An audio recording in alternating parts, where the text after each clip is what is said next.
You're now watching the Danny Mac Podcast on the BetRivers Network. And welcome back into the Danny Mac Podcast. I'm Dan McNeil on the BetRivers Podcast Network. Quarterbacks and more quarterbacks and another Hall of Famer. Lining up Hall of Fame quarterbacks to talk about the new-look Chicago Bears. My pleasure to have the company of Warren Moon today on the podcast. Warren, thanks so much for the time. Looking forward to this. As you might guess, there's a lot of enthusiasm in Chicago about these new Bears with Caleb Williams, Rome Odunze, and Shane Waldron. Where do we start with this treasure trove, this embarrassment of riches? You go ahead and take it. Well, you had the number one overall pick in the draft, and I think you made a great selection in Caleb Williams. You look at his college career and what he was able to accomplish in his 3 years, and just an amazing career at USC and also at the University of Oklahoma.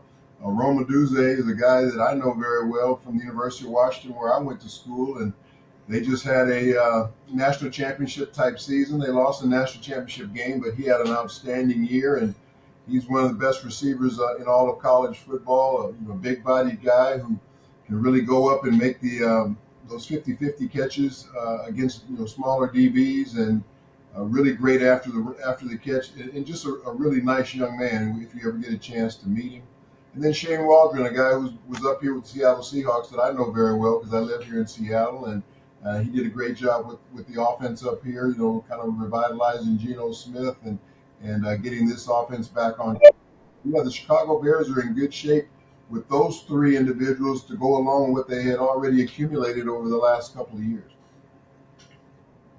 Geno Smith was a great story in winning the Comeback Player of the Year award. I really was rooting for him to get that honor, and he earned it. Completion percentage, just a career-high 70%. He was terrific all year. What was the settling effect that Shane Waldron had on Geno? I think he just got him, first of all, understand the offense very well, and I thought he did a great job of putting an offense together that took advantage of Geno's strengths. Geno has a really good arm. He's really good in rhythm, and he had a lot of rhythm-type throws for him to get the ball, get back to his back foot, and let the ball go. There wasn't a lot of sitting there holding the football, something he had done a lot in his earlier part of his career. He was going to make the read. It was a simple read, and he got the ball out of his hand quickly. And I think that not only helped the receivers as far as the timing was concerned, but it also helped his offensive line as far as they didn't have to protect as long because the ball was out of there in rhythm. And that's something I think Shane brought to the offense to go along with a very successful running game. I think for any quarterback to be successful, he's got to be able to run the football and make the defense, play the run. And then that's when the passing game and also the play action pass game really becomes valuable to a quarterback, because now the defense is looking to run, and all of a sudden you play action, and that's when you get some bigger windows to throw the football in the secondary. Warren, the way the Bears staff is structured, Matt Eberflus, the third-year head coach, just takes care of the defense. The offense is all Shane Waldron's right now. He has a ton of assistants, and they have assistants. How important is it for young Caleb Williams to hear one voice in those meetings rather than have a ton of chefs in the kitchen muddying things up? Well, I think if that one voice,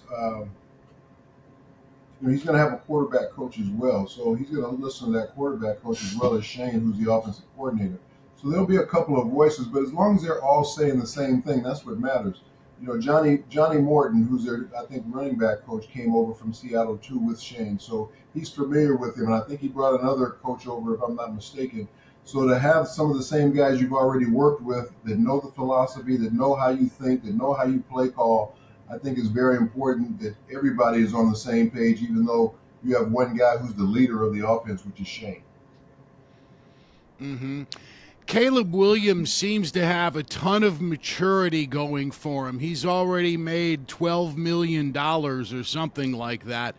And I'm not crazy about everything that's gone on in college athletics, but I think that helps. Don't you, Warren? A guy can come in with some life skills. Well, I think the maturity helps.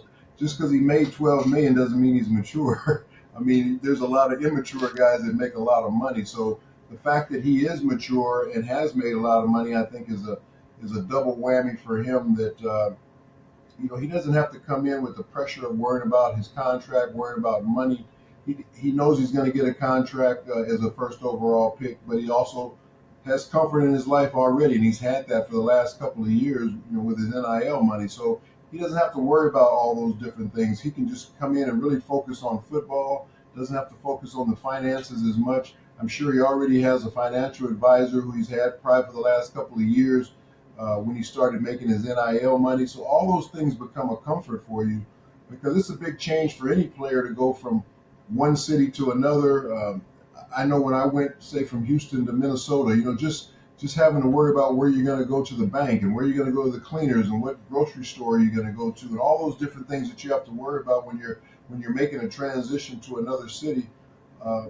Those things are important, and he eliminates a lot of that with the financial part of it, that he can just go out and focus on football and worry about that every day. Let's talk about the new Husky on board, Rome Odunze. As you mentioned, Warren, a go-up-and-get-it guy. He'll get the contested balls. He's going to be their ex-receiver playing close to the boundary. You got DJ Moore and Keenan Allen, veterans who are very mature guys, but the alpha nature of the position. I sure hope that's not something Williams has to deal with in his rookie year, placating it. And the tight ends want theirs too.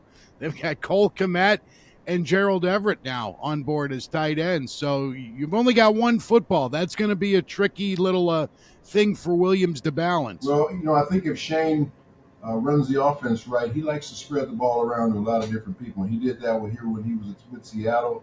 I remember when I played with Houston, I had 4, wide receivers that were all very, very talented, and I spread the ball around all those guys. One year I had 3 of those guys make the Pro Bowl. So a lot of it's going to be up to the quarterback, who's kind of like the point guard in basketball, to distribute the football, to really get a chance to know those guys' personalities, know who you need to get the ball to early in a ball game so he doesn't so he might hang his head or whatever, knowing there's another guy that might not need to get the ball as early because he's just going to wait for his opportunity. So you have all these different personalities that you have to deal with as a quarterback, and as long as you're pushing the right buttons and know what these guys need, I think there shouldn't be any problem, because I would rather have too much talent than not enough talent, and they definitely have a lot of.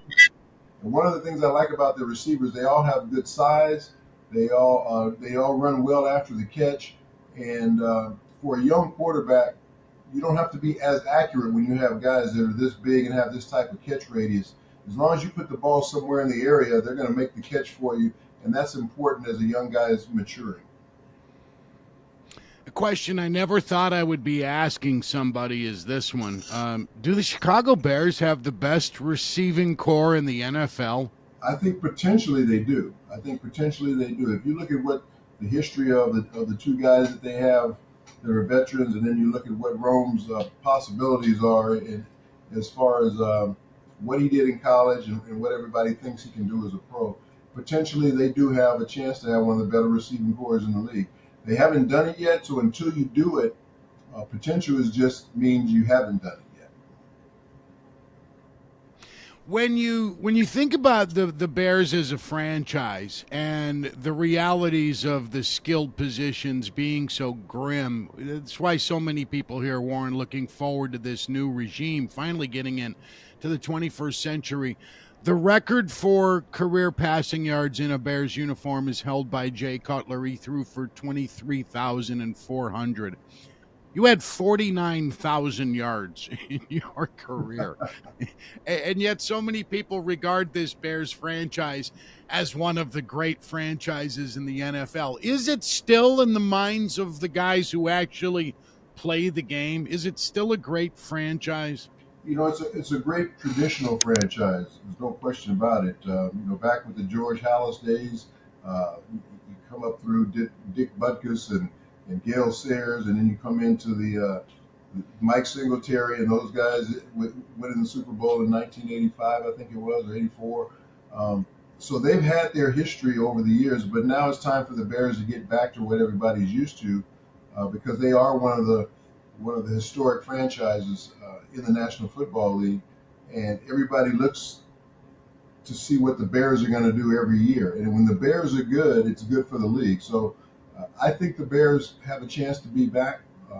They've done some good things on the defensive side of the ball as of last year and the year before. Now they've built up the offensive side of the football. Now they have a chance to have some continuity there because they have a head coach that's going into his third year. And that's always been, a big question in Chicago. Who's going to be the next coach? Because there's always been a carousel of coaches there. So if they can get some stability at that position to go along with the talent that they've put together, I think they have a chance to get back to what Bears football is all about. Let me run a wild idea by you, and I don't think they have the coach for this, but something I was advocating before the Bears traded Justin Fields to the Steelers for a conditional pick. It would take a very strong-willed head coach to do this. I think Mike Tomlin is the kind of guy who could do this. For $2.7 million, I want Justin Fields on my roster. I draft that quarterback number one, and I get Fields the ball as a slot receiver. I play him in shotgun snap. They don't know whether he's throwing or running. And I tell everybody in that room, Warren, look, we want the best guys possible on the field. Justin is a great football player. He's our number two should we need him. Any questions? I don't know why that was never on the table. Is that living in a dream world? Why wouldn't that work? I think they really listened to Justin, and I think Justin wanted a different address.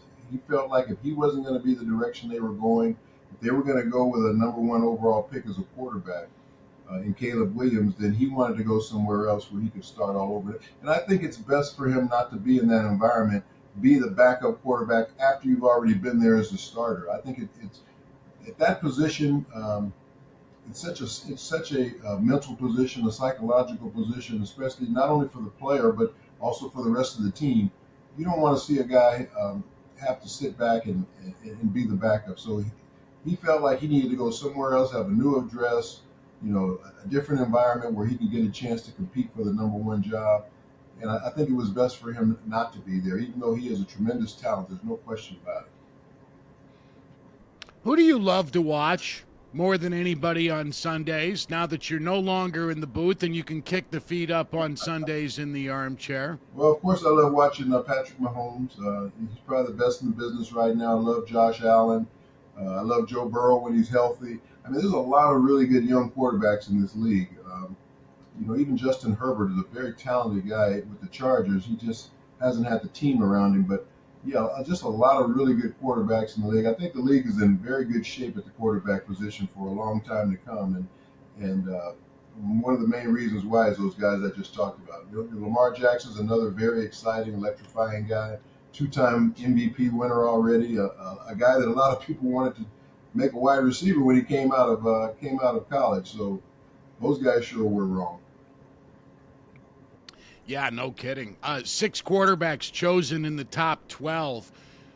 Is Caleb Williams, in your opinion, most likely to succeed?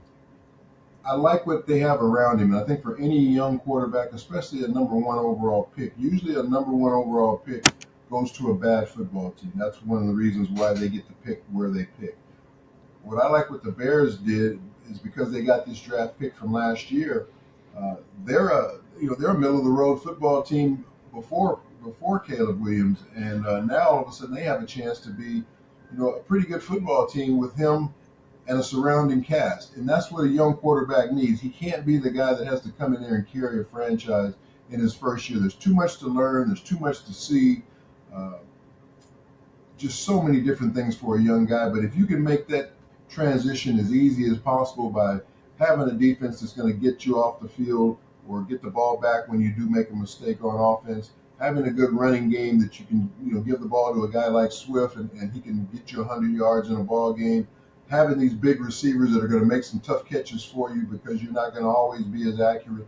Those are the things that make a young quarterback have success and also start to have confidence because you've got all these pieces around you that help make your job better. Quarterback position is the most, I think, important position in all of team sports, but it's also the most dependent position in all of team sports because you need all these pieces in order to be successful.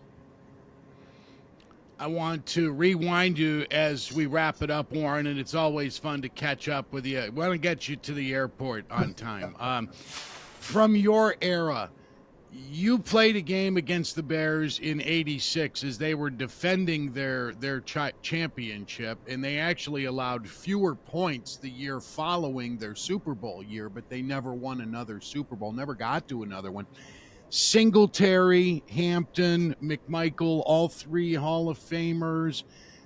Dent was in there. You spent a lot of time on your back in that game. Was that a good defense as you lined up against during your long NFL career? It really was, no question about it. And if you try and play the way we played against them, try and play smash mouth against them, you're not going to win. I would have had a better chance when we had our run and shoot offense, a few years later, where we could spread them out and get them out in space, something that they didn't want to do. That was one of the reasons we had the problems when Buddy Ryan came in as our defensive coordinator years later, because he came in with the 46 defense, which the Bears used to run, but we were running the run and shoot at that time. And in practice, when we went against them, we killed them because they weren't used to being spread out like that, putting those linebackers in space against quick wide receivers. So I think that was the way to go against that defense, something that we didn't do back when we played the Bears the first time. It caused for Buddy to go punch Kevin Gilbride, even though he couldn't have busted a grape with that punch. Yeah, that whole thing started way back in training camp, that rivalry, where we would go only against ourselves, right? So it was our offense against their defense, and we used to get the best of them, and Buddy didn't like that. So that kind of festered over the whole season, and then that one incident that happened in that game just took Buddy over the edge. Warren, thank you so much for the visit. We enjoyed it enormously. Have a great day. Thanks a lot, Dan. Great talking to you. I'll talk to you down the road. That's Hall of Famer Warren Moon, number one. He was in the Seahawks broadcast booth for 17 years, still keeps his eye on everything that has to do with Seahawks football, the Huskies, and the NFL. I want to thank Randy Merkin for getting all of our guests for the Danny Mac podcast. Sam Michael is my executive producer. Adam Delavitt runs the show with help from Troy Mocker and Alex Pastor. Back with more football next week. Thanks for checking out the podcast. I'm Dan McNeil.